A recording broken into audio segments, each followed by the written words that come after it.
Students, I hope आप लोगों को मेरी चीज़ें समझ में आ रही होंगी। धीरे धीरे लेकिन समझ में आना स्टार्ट हो जाएंगी। आप उसकी टेंशन ना लीजिए, ठीक है। टेंशन मेरे ऊपर छोड़ दीजिए कि क्या करना है, कैसे करना है, वो सब मेरी टेंशन, ठीक है। अब आपकी आज क्लास 3 स्टार्ट करें, ठीक है। आज आपकी क्लास 3 है। सबसे पहली चीज़, मैंने जो क्वेश्चंस आपको दिए थे कि आपने वो क्वेश्चंस के आंसर कमेंट बॉक्स में किए। शायद एक आध ही स्टूडेंट ने किया है, लेकिन और किसी ने नहीं किया है। प्लीज़ प्लीज़ प्लीज़, अगर आप उसे देख रहे हो तो कमेंट बॉक्स में आंसर ज़रूर करें। आप ये ना सोचें कि हमें ये आंसर नहीं करना है। अब ठीक है, देखिए मैंने क्वेश्चन दिया था 12 की पावर 100। क्या बताया था मैंने आपको? किस पे ध्यान देना है? पावर पे ध्यान देना है। 100 को डिवाइड किया आपने 4 से। 4 2 ज़ा 8, 2 बचा, 4 5 ज़ा 20, यही तो हुआ था। लेकिन यहाँ पे जब हमारा कोई भी शेष नहीं बचा है, कोई भी रिमाइंडर नहीं बचा है, तो हमें क्या करना था? 2 की पावर 4 लिखना था, यही तो लिखना था। तो क्या होगा? 2 मल्टीप्लाई 2 मल्टीप्लाई 2 मल्टीप्लाई 2, 4 इंटू 4 16। आ गया समझ में? एग्जाम ये क्वेश्चन था। अब जो क्वेश्चन मैंने सेकंड दिया हुआ, मुझे उसका आंसर चाहिए, ठीक है। और जिन बच्चों ने अभी तक मेरा चैनल सब्सक्राइब नहीं किया है, वो प्लीज़ मेरा चैनल सब्सक्राइब कर लें और इस वीडियो को शेयर करें। जो बच्चे यूपी टेट सीटेट की तैयारी कर रहे हैं, नॉर्मली जिनको मैथ से बहुत ज़्यादा डर लगता है, मुझे नहीं लगता इससे बेसिक तरीका सबसे ज़्यादा कुछ और हो भी सकता है।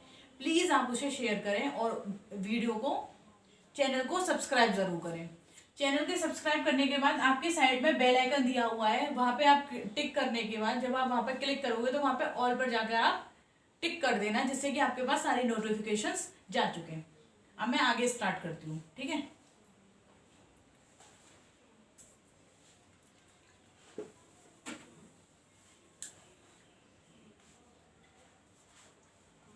मैं क्विक रिवीजन आज नहीं कराऊंगी, मैं बीच में कराऊंगी।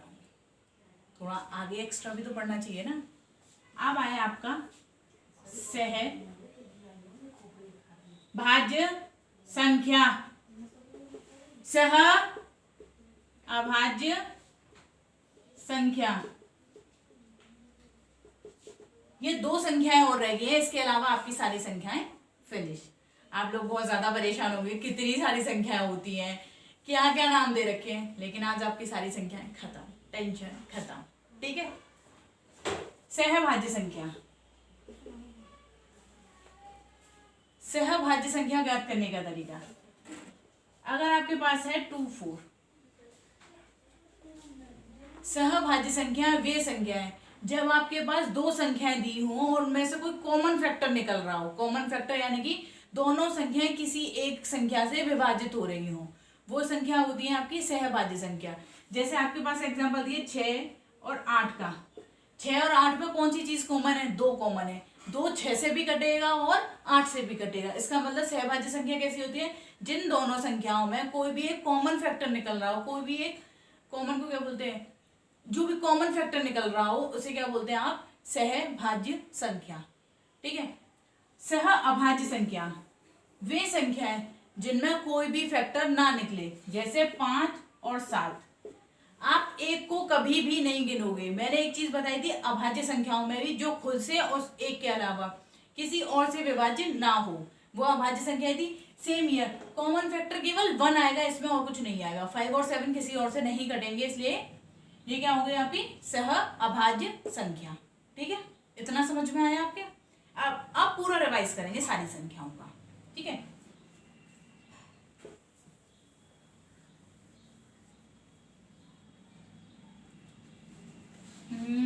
सबसे पहले थी आपकी सम संख्या, विषम संख्या, भाज्य संख्या, अभाज्य। कल कौन सी पढ़ाई है मैंने आपको? सहभाज्य, सहभाज्य, रेशनल, परिमेय संख्या, अपरिमेय संख्या और वास्तविक संख्या। ऐसे तो अभी आपके पास पूर्णांक संख्याएं, ये सारी चीजें बताने वाली इतनी नहीं है। अगर जरूरत होगी तो मैं सारी चीजें भी बताऊंगी, ठीक है। सम संख्याएं वे संख्याएं जो 2 से विभाजित हों, वो कैसी संख्या होती है आपकी? सम संख्या। विषम संख्या यानी कि जो 2 से विभाजित ना हो, वो कौन सी संख्या होती है आपकी? विषम संख्या। इसके बाद है आपकी भाज्य संख्या, जो स्वयं के और एक के अलावा किसी और से भी विभाजित हो, वो कौन सी संख्या होती है आपकी? भाज्य संख्या। अभाज्य संख्या जो स्वयं से और एक के अलावा किसी और से विभाजित ना हो, वो कौन सी संख्या होती है आपकी? अभाज्य संख्या।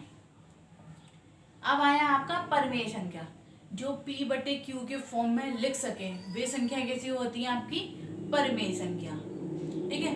अपरिमेय संख्या वे संख्याएं जो p/q के फॉर्म में नहीं लिख सकती, वे संख्या कैसी होती है आपकी? अपरिमेय संख्या। इतना समझ में आया?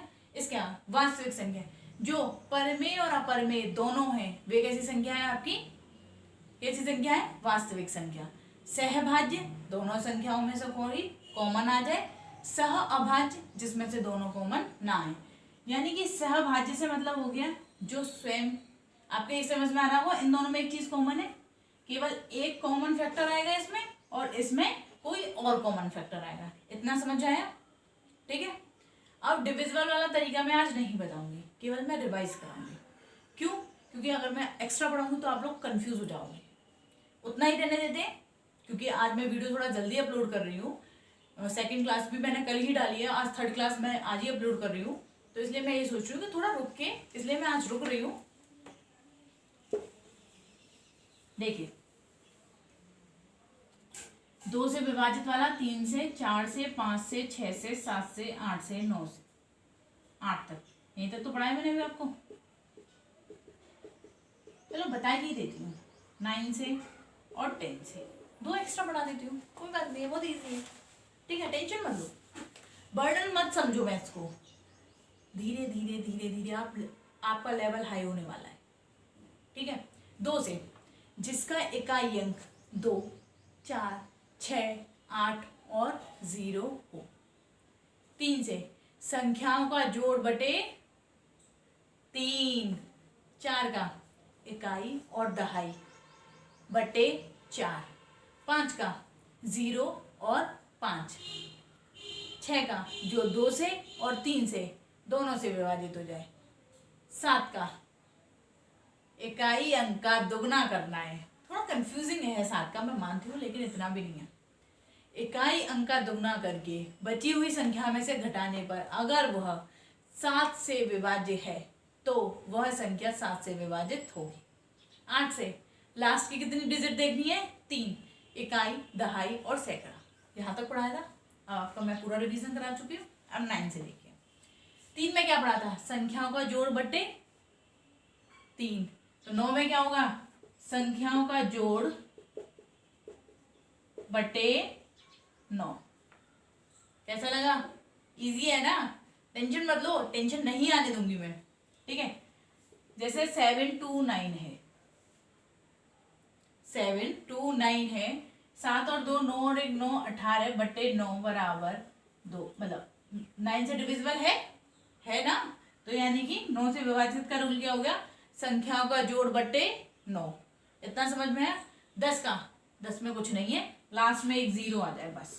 हमें लास्ट के इकाई अंक की 0 से मतलब है, चाहे दहाई पे आए या नहीं आए, लास्ट के इकाई अंक पे 0 आनी चाहिए, तो वो 10 से विभाजित है। अभी मैं 11 का नहीं बता रही, टेंशन मत लो, नहीं बता रही, ठीक है।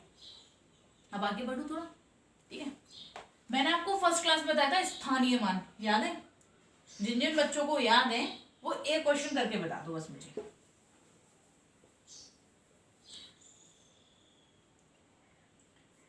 टू 5 7 9 में 5 का स्थानीय मान, आप इसका आंसर कमेंट बॉक्स में करेंगे, ठीक है। अब देखिए, यहां तक करने का आपको स्थानीय मान के अलावा जातीय मान भी पता होना चाहिए कि जातीय मान क्या होता है, ठीक है। जातीय मान क्या होता है? जातीय मान होता है आपका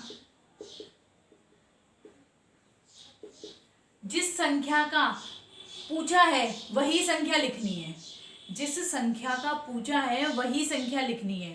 5 का जातीय मान क्या होगा? 5। 5 का जातीय मान क्या होगा? 5। 2 का जातीय मान 2। 9 का जातीय मान 9। 7 का जातीय मान 7। आया समझ में?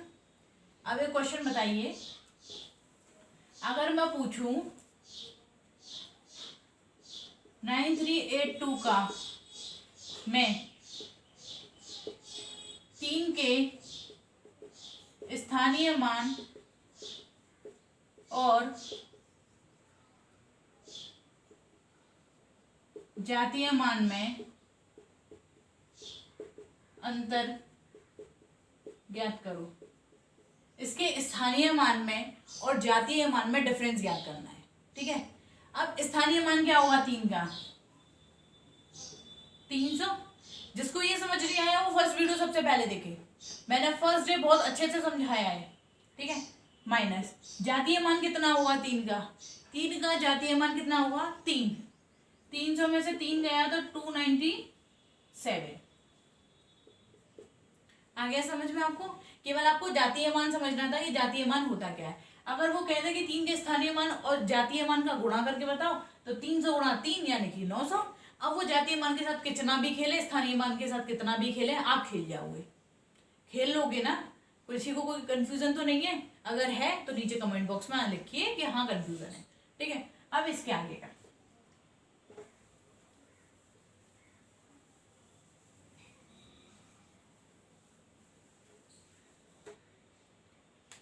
अगर क्वेश्चन दिया हुआ है कि लगातार 5 संख्याओं, क्वेश्चन सुनना मेरा, लगातार 5 सम संख्याओं का जोड़ 330 है तो सबसे बड़ी संख्या ज्ञात कीजिए। क्वेश्चन क्या है मेरा? लगातार 5 सम संख्याओं का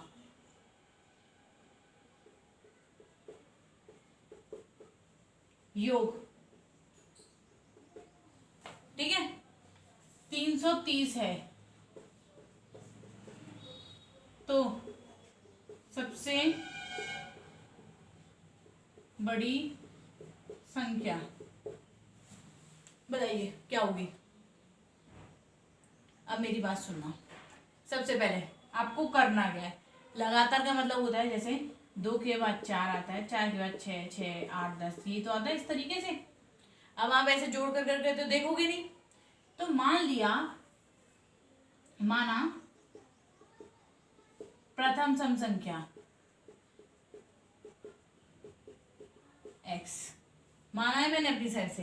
मैंने भी क्या लिख के बताया था? 2, 4, 6, 8 और 10, ये तो लिख के बताया था आपको। क्या आपको एक चीज समझ में आ रही होगी? इन सब के बीच में लगातार वालों में सेम डिफरेंस चल रहा है, 2, 2, 2, 2 चल रहा है। तो यानी कि दूसरी कौन सी संख्या होगी? x+2 होगी, x+2। तीसरी क्या होगी? x+4। चौथी क्या होगी? x+6।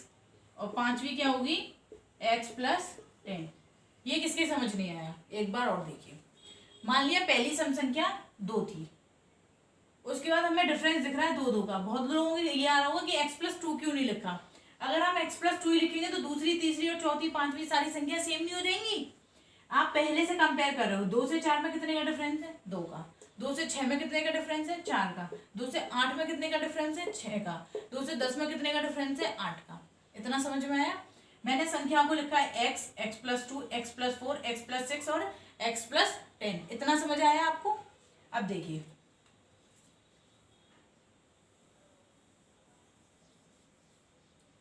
इसने क्या बोला है? लगातार 5 सम संख्याओं का योग, यानी कि अब हम जोड़ देंगे इन्हें। योग ही तो बोला है, x+2, x+4, x+6 और x+10 इक्वल टू कितना दे रखा है हमें? 330। यही तो दे रखा है हमें, यही तो दे रखा है। अब 1, 2, 3, 4, 5, कितनी x है?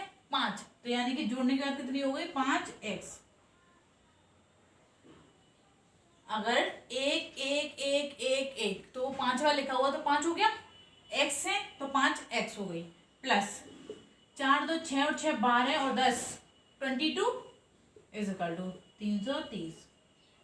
अगर अब ये 22 इधर जाएगा तो ये प्लस में है तो किस में हो जाएगा, माइनस में। ये प्लस में है तो किस में हो जाएगा, माइनस में। तो 5x is equal to 330 minus 22। ठीक है, अब 330 में से 22 गए तो 8 0 और 208 हो गया।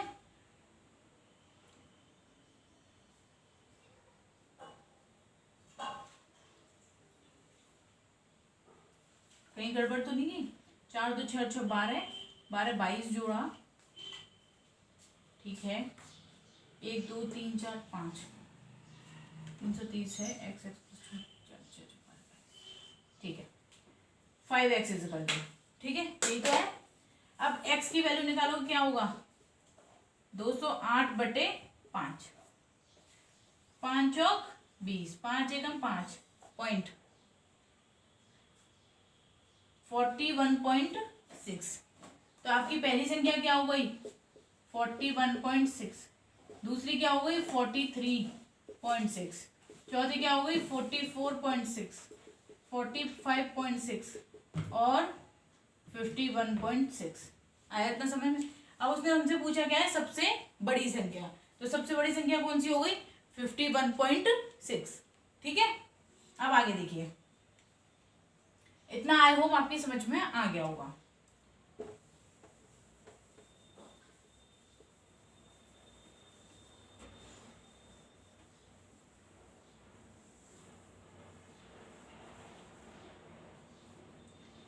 मैं बोलती हूँ कि 6 लगातार संख्याओं का योग, मैंने कोई ना सम बोला है ना विषम बोला है, ना सम बोला है ना विषम बोला है।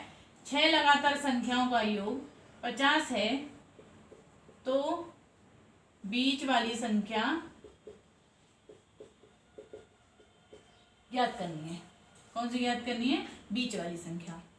एक चीज बताइए, जब आप लगातार संख्या तो लिखते हो तो क्या लिखते हो, 1 2 3 4 यही तो लिखते हो। आप ये अपने मन में सोचना स्टार्ट कर दो कि क्या लिखते हैं। ठीक है, तो पहली संख्या कौन सी होगी, x, दूसरी संख्या क्या होगी, कितने का डिफरेंस है इनके बीच में, कितने का है, 1 का, क्या लिखेंगे आप, x plus 1, x plus 2, x plus 3, x plus 4, x plus 5, 1 2 3 4 5 6, 6 संख्या हो गई। अब इनका क्या करना है, योग, 1 2 3 4 5 6, 6x प्लस 2 और 1 3 और 3 6 और 4 10 और 5 15 बराबर 50। यही तो दे रखा है हमें। हमने इन संख्याओं को, जो पहले मैंने हॉरिजेंटल लिखा था, अब उन्हें मैं वर्टिकली लिखकर मैंने इन्हें ऐड ऑन कर दिया है। तो 6x इक्वल टू 50 माइनस 15 कितना आया, 5, 4 में से 3 गए तो 1, 6x इक्वल टू 35। ठीक है, मैंने ये बेसिकली एग्जांपल लिया है, तो आप x की जो पॉइंट में वैल्यू है वो पॉइंट में निकाल दीजिए, कोई दिक्कत नहीं है उसमें, केवल मैंने एक एग्जांपल आपको समझाने के लिए लिया है। अगर यहाँ सम की जगह ना लगातार हो, अगर विषम हो तो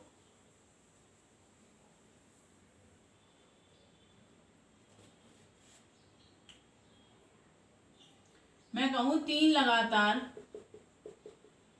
विषम संख्याएं का योग 57 है तो सबसे छोटी संख्या। ठीक है, ये तो है।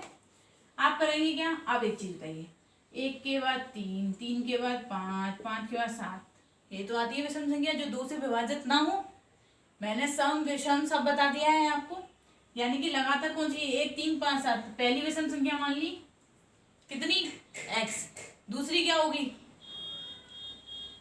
बताइए, x प्लस कितने का डिफरेंस है, 2 का, 2, x प्लस 4। अब आप सोच रहे होंगे कि मैम ने सम में भी x लिया था, फिर वो x प्लस 2 x प्लस 4 हुआ, तो सम और विषम में डिफरेंस क्या हुआ, कोई डिफरेंस नहीं है। बट ये जो x होगी वो सम और विषम निकल के आती है। अगर सम संख्या पूछी है तो वो सम निकल के आएगी, अगर वो विषम पूछी है तो वो विषम निकल के आएगी। कितना हुआ 3x plus 6 is equal to 57। ठीक है, 3x is equal to 57 minus 6, 3x is equal to 51। x बराबर 51 अपॉन 3, 3 वन ज़ा 3, 3 7 ज़ा 21, यानी कि पहली संख्या हो गई 17, 19 और 21। आया समझ में? सबसे छोटी पूछी है तो कौन सी हो गई 17।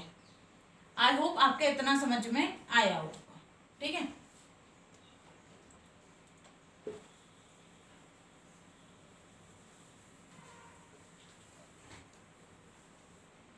अब आता है आपका एक और इसके आगे का लेवल। अभी तक तो हमने पढ़ा केवल विषम का, सम का, लगातार करके। अगर दे रखा हो दो संख्याओं का योग,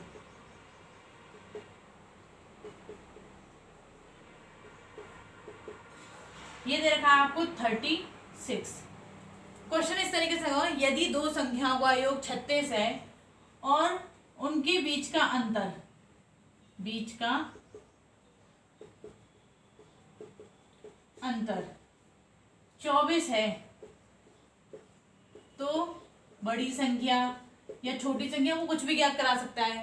ठीक है, या इन दोनों का गुणनफल ज्ञात करा सकता है, कुछ भी ज्ञात करा सकता है।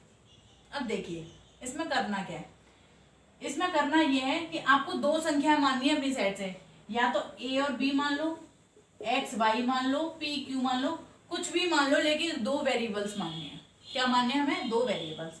मान लिया x y माने, मान लिया x y माने x का पहली x प्लस वाई बराबर 36। यही तो दे रखा है पहली कंडीशन हमें, दो संख्याओं का योग 36 है तो x प्लस वाई बराबर 36। अब बीच का अंतर, उन दोनों संख्याओं के बीच का अंतर। अब आप सोचोगे x माइनस वाई लिखें या y माइनस एक्स लिखें। अब हमें कैसे पता है कि x बड़ी है या y बड़ी है? कोई भी एक संख्या ले लो अपने, मतलब मान लो अब हमने मानी है, किसी ने लिखा कि हम तो x बड़ी मान रहे हैं, y में घटाएंगे 24 आएगा। किसी ने ये माना कि x बड़ी है। अब कुछ बच्चे सोचेंगे कि हम तो ये मान रहे हैं कि y बड़ी है, तो y माइनस एक्स बराबर लिखेंगे हम कि 24 है। मैं दोनों तरीके से बता रही हूँ कि दोनों तरीके से दिमाग किस तरीके से चलेगा। ठीक है, तो अब होगा क्या इसमें, अब आपको इतना पता होगा कि ये छोड़ो, आप पहली वाली इक्वेशन में सेकंड वाली इक्वेशन को जोड़ देंगे। ये इक्वेशन फर्स्ट है, ये इक्वेशन सेकंड है। आप लिखोगे इक्वेशन फर्स्ट में प्लस इक्वेशन सेकंड कर रहे हैं। ठीक है, same year equation first plus equation second, ये किया मैंने। x plus Y plus X minus Y, plus ही तो कर रही हूँ, बराबर बराबर वाली संख्या बराबर में जुड़ जाएंगी। 36 प्लस 24। अब इधर x plus Y minus X बराबर 36 प्लस 24। ठीक है, ये चीज याद रखनी है, यहाँ y बड़ा है और यहाँ x बड़ा है, ये चीज ध्यान रखनी है। y से y कैंसिल, क्योंकि प्लस माइनस कट जाते हैं, तो 2x बराबर 60 और x बराबर कितना आ गया 30। आया इतना समझ में? यहाँ y, x से x कैंसिल, तो 2y बराबर आया 60 और y बराबर आ गया 30। अब y की वैल्यू इक्वेशन फर्स्ट में पुट कर दी, यहाँ x की वैल्यू पुट करी, तो y बराबर कितना आ गया 6 और यहाँ x बराबर कितना आ गया 6। ठीक है, अब आपसे बड़ी संख्या पूछेगा तो 30 हो गई और छोटी संख्या पूछेगा तो 6 हो गई। बड़ी संख्या पूछेगा तो 30 हो गई और छोटी संख्या पूछेगा तो 6 हो गई। किसी भी तरीके से निकाल लीजिए, ये अपने दिमाग से निकाल दीजिए। ये केवल भ्रम है कि हम y को बड़ा माने, x को बड़ा माने, और केवल करना है कि कोई भी संख्या मान लो जो छोटी है या बड़ी है। अब बहुत बच्चे सोच रहे होंगे, जिन बच्चों को आता होगा इसे नई तरीके यहाँ से निकालना, ये मैंने बताया बहुत बेसिक से। बहुत बच्चों को यहाँ से ये चीज निकालनी आती है, y से y कैंसिल आउट कर देते हैं, 2x बराबर 60 और x बराबर 30। अगर आपको ये चीज नहीं समझ में आ रही है तो आप मेरा वाला तरीका निकाल लीजिए। ठीक है, इसके अलावा ये क्वेश्चन उसी से रिलेटेड है, सारे वेरिएबल्स वाले क्वेश्चंस पे आ चुके हैं हम लोग। अब हम थोड़ी पढ़ेंगे, अब इतना थोड़ी ना कि हम बेसिक पे ही चलते रहेंगे, थोड़ा लेवल भी तो अब बढ़ाना है ना हमें, समझ रहे हो ना? ठीक है, अब इसके आगे एक क्वेश्चन,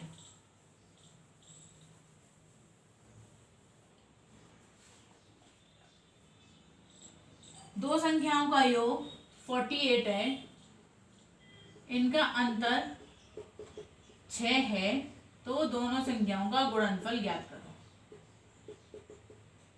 करो ज्ञात। अब आप यहाँ पे क्या करेंगे, वीडियो पॉज करेंगे, क्वेश्चन करेंगे, फिर उसके बाद आगे वीडियो ऑन करेंगे। उससे पहले आप वीडियो नहीं ऑन करेंगे। आप बचपन में खाते थे ना विद्या रानी की कसम है, ऐसी विद्या रानी की कसम आप लोग आगे नहीं बढ़ोगे, ठीक है। अब देखो यहाँ पे x प्लस वाई बराबर 48, यही तो माना। x माइनस वाई बराबर 6, y से y कैंसिल, 2x बराबर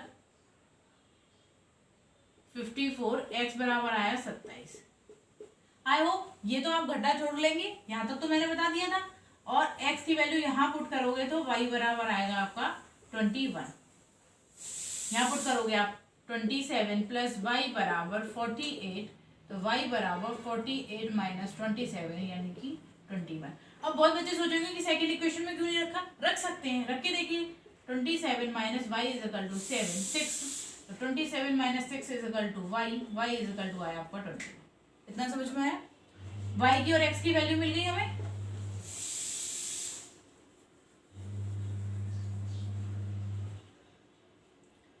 y की और x की वैल्यू मिलने के बाद 27 मल्टीप्लाइड बाई 21, इसका मल्टीप्लाई करेंगे। 7 2 5 5 6 7, ठीक है। अब एक क्वेश्चन आपके लिए,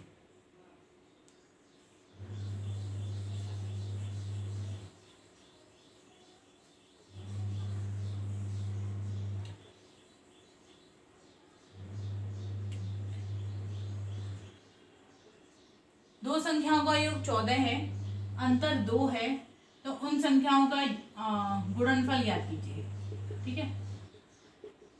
केवल मेरा मेन उद्देश्य ये है कि आप लोगों के कॉन्सेप्ट्स क्लियर हो जाए। क्वेश्चन तो आप 50 कर लोगे, समझ में आ रहा है, क्वेश्चन आप 50 कर लोगे। अब थोड़ा आगे चलते हैं। ये क्वेश्चन आपका होमवर्क है, आप नीचे कमेंट बॉक्स में आंसर देंगे। हाँ, बहुत बच्चे ऐसे कमेंट बॉक्स में आंसर नहीं देते, प्लीज आप कमेंट बॉक्स में आंसर दीजिए, ठीक है। अगर आप वीडियो देख रहे हो, आपका क्वेश्चन नहीं हो रहा है, तो आप क्लियरली बोलिए कि नहीं मैम आया नहीं समझ में, या फिर अगर आगे है तो फिर आप क्वेश्चन का आंसर दीजिए, ठीक है।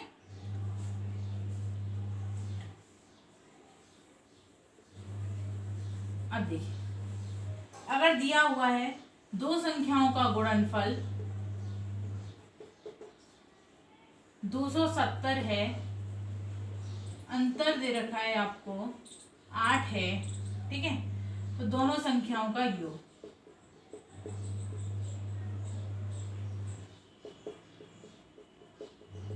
ठीक है, यही तो दे रखा है। कुछ नहीं करना है, सेम जैसे कर रहे थे अब तो वैसे ही। दो वेरिएबल्स माने क्या क्या, x और y, तो x multiplied y is equal to कितना दे रखा है 270, और x माइनस वाई बराबर कितना दे रखा है 8, यही तो दे रखा है, ठीक है। अब बहुत सारे बच्चों को फॉर्मूले नहीं याद है, अब उनके लिए क्या तरीका है, आप x बराबर निकालोगे 8 प्लस वाई, यही तो निकालोगे आप। x बराबर क्या निकालोगे 8 प्लस वाई। अब 8 प्लस वाई को इसमें पुट कर दो फर्स्ट वाली इक्वेशन में, 8 प्लस वाई इंटू वाई बराबर 270, 8y प्लस वाई स्क्वायर बराबर 270, ठीक है। अब आप एक फैक्टर निकालेंगे, इसमें बहुत टाइम जाएगा, इसके लिए अभी आप इसे यहीं होल्ड करेंगे, इसे मैं अगली वाली क्लास में बताऊंगी, ये यहीं होल्ड रखना है, ठीक है। अब इसके अलावा मैं कुछ फॉर्मूले बता रही हूँ, जैसे मैंने कल फॉर्मूले बताए थे, वो फॉर्मूले आप याद कर चुके होंगे, नहीं याद किए हैं तो आप वो याद कर लेंगे, ठीक है। अब फॉर्मूले देखिए, x प्लस वाई का होल स्क्वायर, बहुत बच्चों को याद होंगे, लेकिन जिनको नहीं याद है वो याद करेंगे, x square plus y square प्लस 2xy, एक्स माइनस वाई का whole square, x square minus y square minus 2xy, x square minus y square, x plus y और एक्स माइनस वाई, ठीक है। अभी केवल 3 फॉर्मूले, आगे नहीं जा रहे हम, केवल ओनली 3 फॉर्मूले, ठीक है। अब आपकी आती है ट्रिक ऑफ द डे, ठीक है।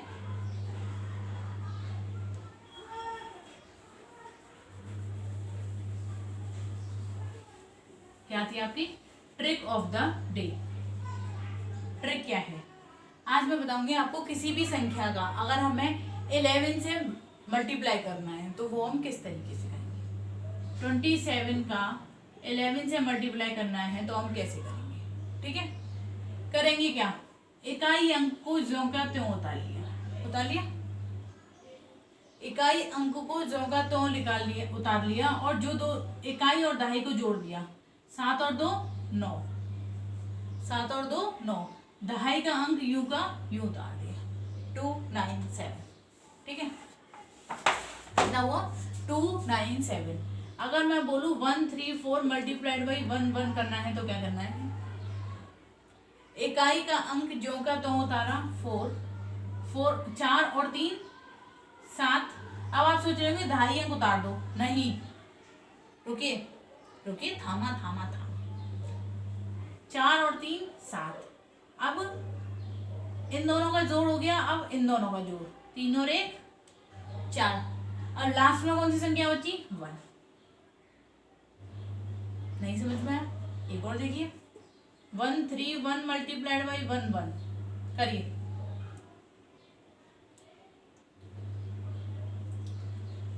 इकाई अंक यू का त्यों, ठीक है, ये 4 बना लीजिए, 3 और 1 4, 4 और 3 7, अब 4 यू का त्यों उतार लिया, 117 मल्टीप्लाइड बाई 1 1, 7 यू का त्यों उतारा,